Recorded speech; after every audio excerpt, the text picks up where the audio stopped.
오? 이렇게 되네?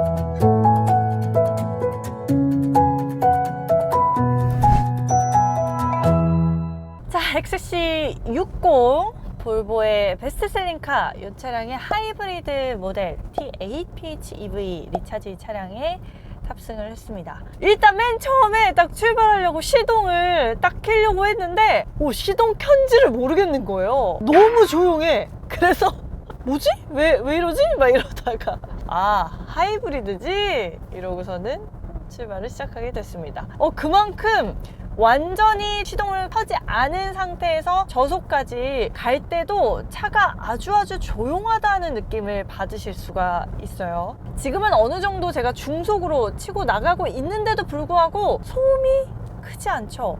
조용합니다. 마치 전기차를 타는 것 같은 느낌적 느낌이 살짝 있다. 근데 여기에서 속도를 조금 더 세게 실현하면 정말 세게 실현을 해야 좀 소리가 크게 엔진 사운드가 들어오고요.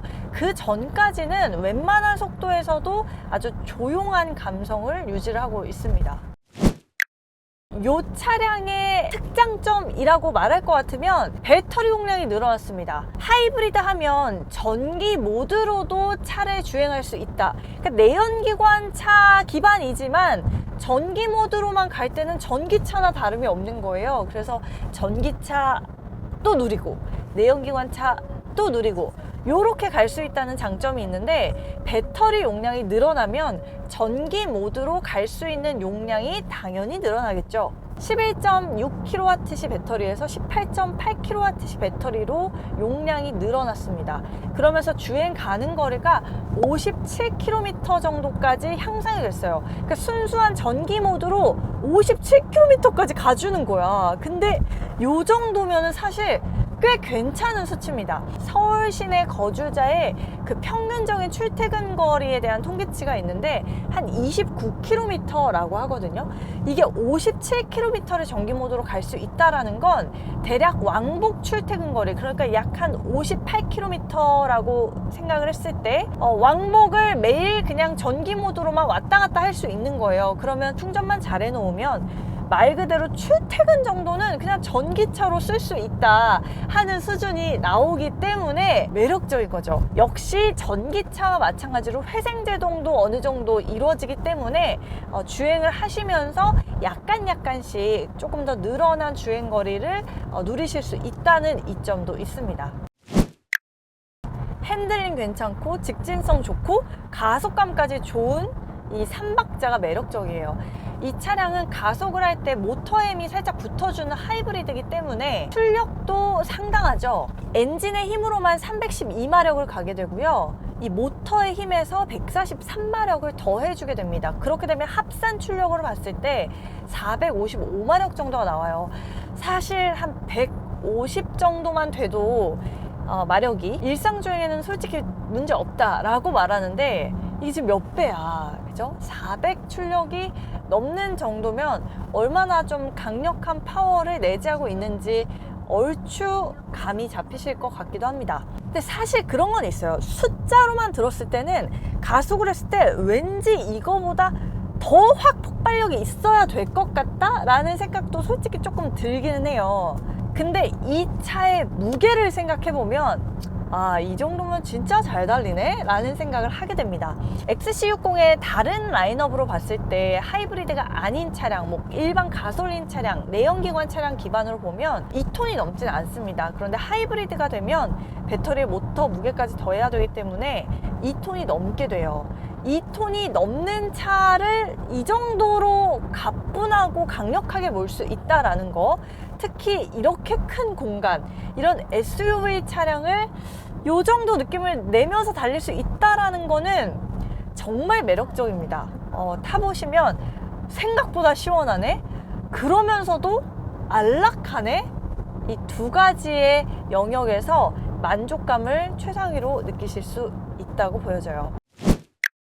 제가 일전에 볼보의 이 C40 전기차 모델을 리뷰하면서도 한번 말씀을 드리긴 했는데 계기판이 정말 시야가 선명해요. 아주 가시적으로 잘 보이는 계기판이기 때문에 주행하시면서 만족스럽게 타실 수 있을 거고요. 위쪽에 헤드업 디스플레이가 나와 있어서 두 개가 연동되는 느낌으로 확인하실 수 있는데 한 박자 더 있어. 디스플레이를 통해서 이렇게 3단이 다 지금 앞쪽에 주행 거리도 알려주고 어느 정도 속도로 가고 있는지를 보여주고 있기 때문에 전체적으로 시야를 전방 주시를 하면서 충분히 직진을 하시기에 무리가 없습니다. 이런 부분들 좋아요. 앉았을 때 시트 정말 편안한 거, 요것도 참 칭찬할 만한 부분이 아닌가 싶고요. 이 차는 스티어링이 막 딱딱하고 무거운 편은 아니지만 차량 자체는 꽤 단단하게 세팅이 된 걸 확인할 수 있고, 그치만 시트는 부드러운 거야. 그래서 단단함과 안락함이 잘 조화를 가지고 있는 그런 실용적인 패밀리카라는 생각이 듭니다. 이 볼보의 첨단 주행 보조 기능도 꽤 잘 작동을 하죠. 파일럿 어시스트 기능을 작동을 해서 주행을 하고 있습니다. 스티어링을 왼쪽에 계기판 모양을 누르신 후에 속도를 원하시는 대로 위아래 버튼을 조절해서 맞추시면 되고요. 그 우측에 차간 거리를 조정하는 버튼이 있죠. 이것 또한 활용을 하시면 되겠습니다. 브레이킹도 생각보다 묵직하게 되는 편이에요. 그렇지만 어렵진 않습니다. 묵직하면서도 민첩해요. 이 두 가지가 또 섞여 있기가 쉽지 않은데 XC60은 전체적으로 단단하면서 안락하고 묵직하면서 민첩하고 이 상반된 요소들을 잘 조화를 시키고 있는 SUV다 라는 생각을 갖게 합니다. 볼보 차를 타면서 일단 마음이 편안한 이유는 이 아리아 때문이죠. 아리아. 이 디스플레이에 들어간 인공지능 누구의 결합 때문에 필요한 요소들을 바로바로 음성인식으로 불러서 소환시킬 수 있습니다. 아리아! 바람 세게 틀어줘. 자동차 송풍 풍량을 1단계 올릴게요. 제가 조금 덥기 때문에 바람을 살짝 틀어줘 라고 했더니 알아서 단계를 1단계 올려줍니다. 이런 식으로 아리아가 생각보다 똑똑해요. 그래서 좀 믿고 궁금한 걸 물어볼 수 있다. 제 생각에 시리보다 조금 더 똑똑한 것 같습니다. 그러니까 XC60은 사실 있잖아요. 가격을 생각 안 하면 진짜 너무 좋은 차인 것 같아요. 가격이 관건인데 이 차량은 하이브리드이기 때문에 XC60 가운데서도 사실상 가장 비싼 차입니다. 8,570만 원의 가격이 책정이 되었죠. 가격을 생각을 할 때는 갑자기 좀 부담스러울 수 있습니다. 왜냐? XC60을 일반 내연기관 엔진으로 사면 이 하이브리드만큼의 비용은 덜 들잖아요. 그런데다가 볼보는 일반 내연기관 차량들도 다운사이징을 하면서 마일드 하이브리드 시스템으로 변경시켰습니다. 아주 작은 모터를 달아놔서 약간씩 초기 가속에 힘을 좀 더 실어주는, 엔진은 다운사이징 시키지만 그래서 출력감은 더 높일 수 있는 그런 방식의 새로운 엔진을 차용하고 있기 때문에 이렇게 뭐 굳이 100% 플러그인, 그러니까 따로 개별 충전을 할 수 있는 하이브리드일 필요가 있을까라고 생각하실 수 있을 거예요. 이 가격이 어쨌든 1,000만 원 이상 비싸지기 때문에. 그런데 막상 타보시면요, 이 차량이 예전엔 애매했을 수 있어요. 왜냐면 배터리 용량이 그렇게 크진 않았으니까. 근데 배터리 용량이 늘어났잖아요.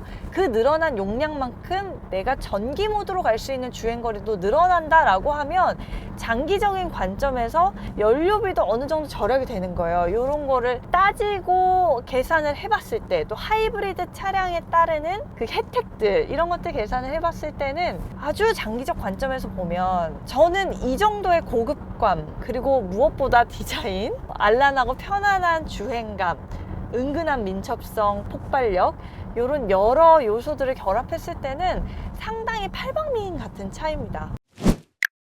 그렇다고 XC60이 뭐 세상 완벽한 차냐?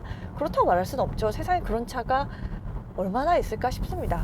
XC60의 아쉬운 점은요, 전기 모드로 주행할 수 있는 거리가 늘어났는데 정작 전기 모드만으로 주행을 하려고 할 때는 좀 확인하기가 약간 까다롭습니다. 이렇게 디스플레이에 들어가셔서 자, 이렇게 설정을 누르시고요. 주행에 들어가시면 주행 모드가 있어요. 현재는 하이브리드 모드인데요. 요거를 퓨어 모델로 가게 되면 배터리와 전기 모터만을 이용해서 순수한 전기 주행 경험을 제공한다고 되어 있습니다.